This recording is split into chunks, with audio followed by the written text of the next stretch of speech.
السلام علیکم ورحمۃ اللہ وبرکاتہ۔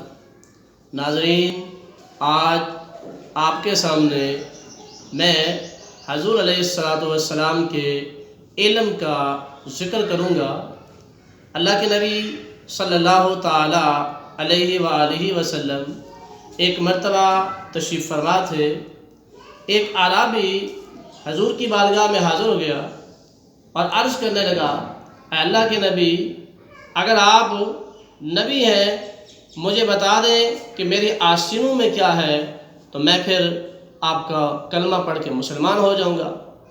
محبوب دو جہاں صلی اللہ تعالی علیہ وآلہ وسلم نے ارشاد فرمایا کہ تو ایک جنگل سے گزر رہا تھا اور وہاں ایک درخت تھا، اس درخت پر کبوتر کا گھونسلہ تھا اور تو نے اس گھونسلے سے 2 بچے اٹھائے۔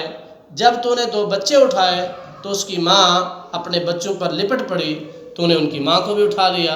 فرمایا کہ ان تینوں کو تو نے اپنی آستینوں میں چھپا لیا، اور جب تو نے ان کو اپنی آستینوں میں چھپایا ہے تو فرمایا کہ وہ ابھی بھی تیری آستینوں میں موجود ہیں۔